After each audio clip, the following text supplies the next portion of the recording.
Hello friends, मैं अनिल शर्मा खतरे tuition centre के ऑनलाइन चैनल पे या यूट्यूब चैनल पे आपका मैं स्वागत करता हूं। यहाँ पे तो हम यहाँ पे देखते हैं कुछ और टिप्स एंड ट्रिक्स जो कि हमारे इसी चैप्टर से बिलोंग करती है, मैट्रिक्स एंड डिटर्मिनेंट। वैसे तो ये चैप्टर बहुत बड़ा है हमारे पास, लेकिन कुछ ऐसी ट्रिक्स हैं जो कुछ बहुत बड़े क्वेश्चंस को हमारे सामने बहुत ही छोटे से फॉर्म में ला देती हैं। तो वही ऐसे क्वेश्चंस मैं यहाँ पे बताने जा रहा हूँ। ये कंपटीशन में ज़्यादा आते हैं हमारे पास, जैसे जेई, एनडीए या ऐसे और भी कई सारे एग्जाम्स हैं जिनके अंदर ये टिप्स एंड ट्रिक्स हमारे पास आती हैं। लेकिन अगर मैं बात करूं सीबीएसई के एग्जाम में, तो ये शायद उस तरीके से नहीं करना होता, हमें एक स्टैंडर्ड प्रोसीजर होता है। लेकिन हाँ, बच्चों को ये उसमें हेल्प कर सकती हैं क्योंकि वो अपना एक आंसर चेक कर सकते हैं उसमें वहाँ पे। ठीक है ना। तो अब देखो कि मैं कुछ क्वेश्चंस यहाँ पे बताता हूँ आपके लिए। अब जैसे ये पहला क्वेश्चन है हमारे पास, अगर हम इसको स्टैंडर्ड प्रोसीजर से करते हैं तो ये एक बहुत बड़ा क्वेश्चन बन जाता है हमारे लिए। तो वही चीज़ हमें बस ध्यान रखनी है कि स्टैंडर्ड प्रोसीजर ठीक है, हम सीबीएसई में यूज़ कर रहे हैं, लेकिन सबसे बड़ी दिक्कत हमारे पास सीबीएसई में ये होती है कि हम ऊपर से क्वेश्चन जरूर स्टार्ट करते हैं, लेकिन एंड में उसमें हमारे पास ऐसे बहुत सारे क्वेश्चन होते हैं जिनका आंसर गलत आता है। स्पेशली ये प्रॉब्लम हमारे पास मैथ्स एंड फिजिक्स में आती है। तो अब इसी तरीके का ये क्वेश्चन है, अगर हम इसको बेसिक तरीके से करेंगे या सीबीएसई जैसे हमें अलाउ करता है उस तरीके से करेंगे, तो इसका एक बहुत बड़ा मेथड होता है। ये हमारे पास डिटर्मिनेंट का क्वेश्चन है, ठीक है ना। जब हम बात करते हैं उसमें प्रॉपर्टीज ऑफ डिटर्मिनेंट की, तो प्रॉपर्टीज ऑफ डिटर्मिनेंट में अपने पास ही 5 से 6 प्रॉपर्टीज ऐसी होती हैं जिनको हम यूटिलाइज करते हैं वहाँ पे क्वेश्चंस में। जैसे एक प्रॉपर्टी है हमारे पास, अगर कोई भी रो या कोई भी कॉलम अगर हमारे पास एक पूरा जीरो हो जाता है तो आंसर पूरा जीरो होता है। एक प्रॉपर्टी ये है हमारे पास कि जब हमारे पास कोई भी दो रो या कोई भी दो कॉलम आइडेंटिकल हो जाएंगे तब भी आंसर हमारे पास जीरो आता है। ठीक है ना। प्रॉपर्टीज ऑफ डिटर्मिनेंट यूज करने के हमारे पास बहुत बड़े फायदे हैं इसमें, इससे क्वेश्चन हमारे पास बहुत ही जल्दी सॉल्व हो जाता है। लेकिन इससे भी अगर कोई जल्दी चीज है तो वो मैं यहाँ पे आपको बताने वाला हूँ अभी। तो ये देखते हैं हम। अब जैसे ये क्वेश्चन है हमारे पास, ये हमें दिया हुआ है यहाँ पे, तो प्रॉपर्टीज ऑफ डिटर्मिनेंट के हिसाब से करते हैं तो ये बहुत बड़ा होता है। हमें यहाँ पे क्या करना होता है, हमारे पास ये मेथड है, या तो हम लिखते हैं यहाँ पे जीरो, जैसे मैं लिखता हूं यहां पे एक जीरो और लिखता हूं वन। ठीक है ना। ये जीरो और वन वाला जो मेथड है ये हमें यहां पे देखना है। अब जितने भी ये क्वेश्चन जैसे हमें यहां पे दिए हुए हैं, हम यहां पे पुट करते हैं जो भी ये डिटर्मिनेंट हमें दिया हुआ है, इसमें एक्स, वाई और जेड की जगह पे या तो जीरो पुट करके देखो या वन पुट करके देखो, आपको एक सफिशिएंट आंसर मिल जाता है, जो कि आपका जो ये 4 ऑप्शन हमें यहां पे दिए हुए हैं, इन चारों ऑप्शन में से किसी ना किसी एक ऑप्शन में ये मैच करेगा।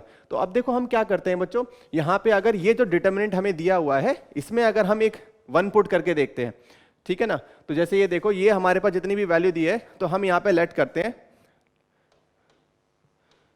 x, ये y और z इक्वल टू 1, ये हम पुट कर लेते हैं।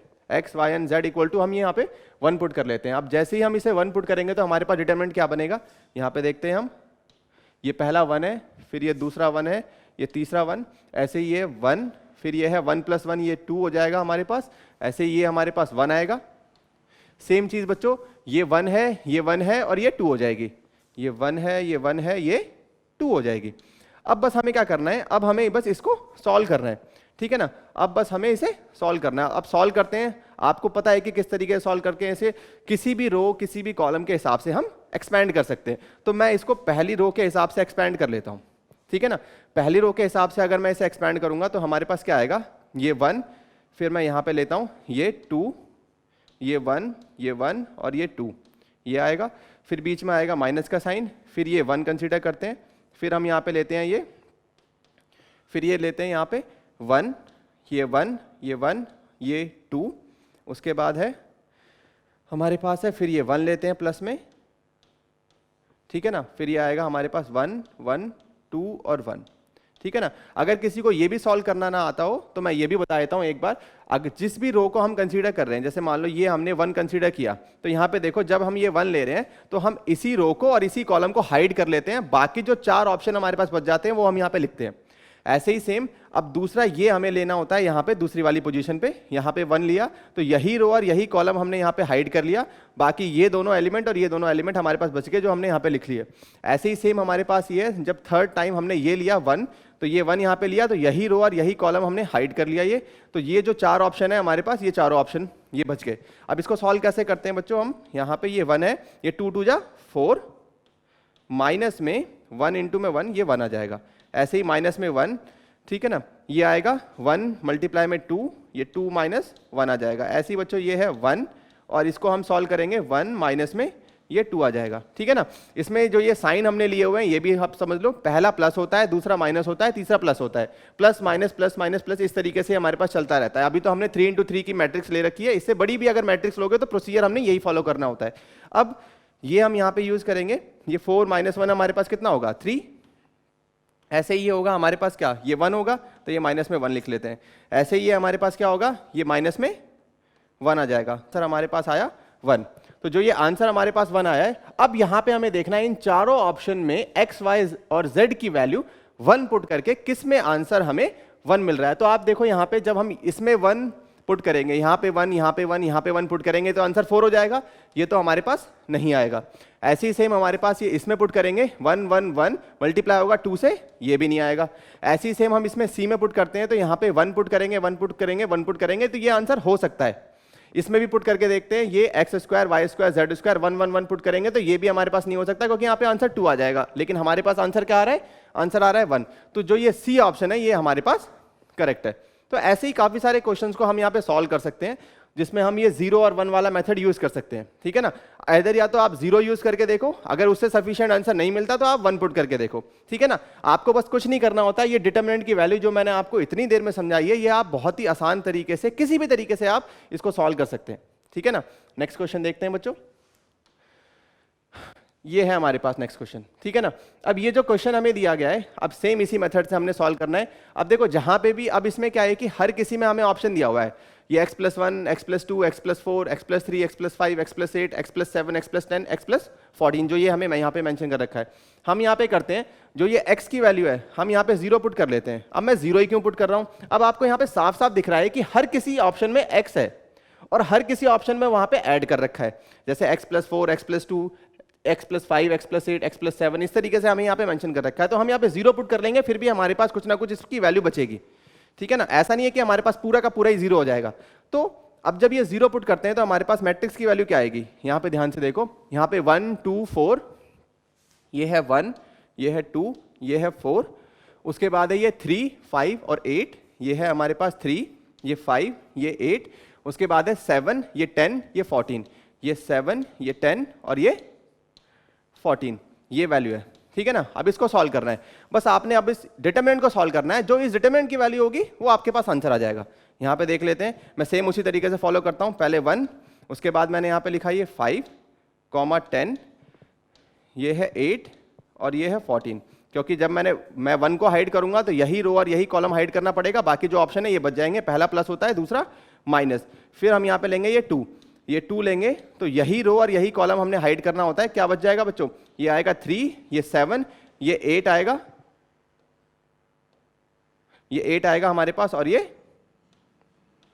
14, ये आ गया। अब ऐसे ही फिर हम ये कंसीडर करते हैं, पहला प्लस हो गया, दूसरा माइनस हो गया, तीसरा प्लस हो गया। फिर यहाँ पे हम 4 कंसीडर करेंगे, ये आएगा बच्चों हमारे पास क्या, ये 3 5 7 और 10, ये आएगा 3, ये 5, ये 7 और ये 10। ठीक है ना, ये वैल्यू आ गई। अब देखो ध्यान से, अब ये तो 1 है, अब इसको मल्टीप्लाई कर लेते हैं, 14 5 जाइए 70 हो गया, माइनस में 80, ये हमारे पास आ गया, माइनस में ये है 2। अब इसको सॉल्व करते हैं, 42 माइनस में 56, ठीक है ना, प्लस में इसको सॉल्व करेंगे। ठीक है, अब इसको सॉल्व करेंगे, ये कितना आएगा बच्चों, 30 माइनस में 35। ठीक है, ये 35 आ गया। अब इसको हम सॉल्व करते हैं।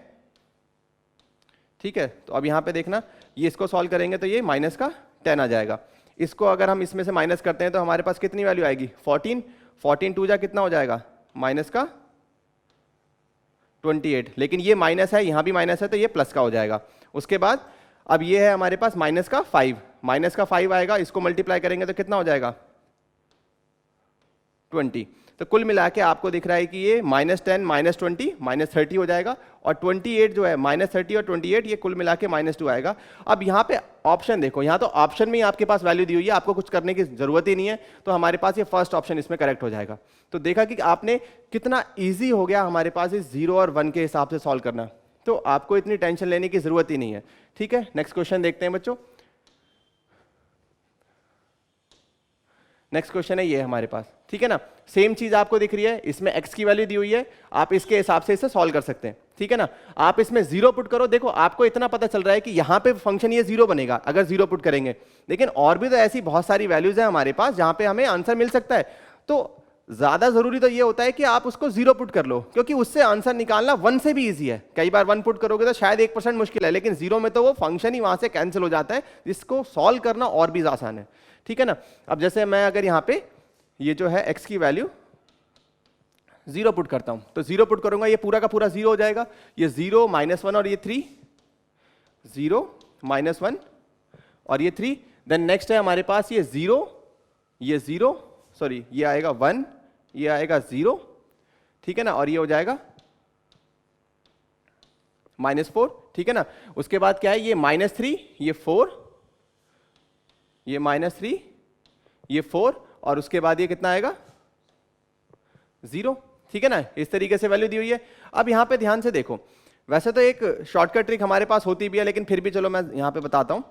यहां पे सबसे पहले 0 लेना है, तो 0 अगर हम कंसीडर करेंगे तो कोई भी एलिमेंट अगर हम यहां पे लेते हैं तो ये पूरा का पूरा जो भी यहां पे आएगा ये पूरा का पूरा 0 हो जाएगा हमारे पास।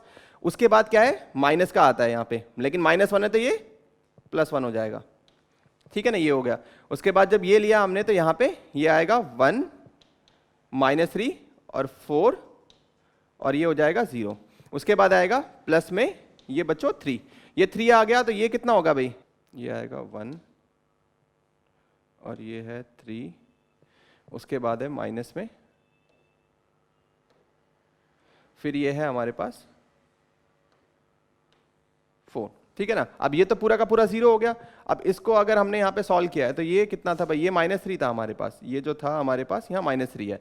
तो अब इसको सॉल्व करेंगे, इसको इससे मल्टीप्लाई करेंगे 0 आ जाएगा, बाहर तो 1 है ही, इसमें इसको मल्टीप्लाई करेंगे तो ये कितना आएगा 12, लेकिन ये कुल मिला के आ जाएगा -12, ठीक है ना, -12 आएगा, क्योंकि ये दोनों मल्टीप्लाई होंगे, ये तो प्लस हो जाएंगे हमारे पास, लेकिन अब बीच में इसमें साइन माइनस का आएगा, उसकी वजह से ये -12 हो जाएगा।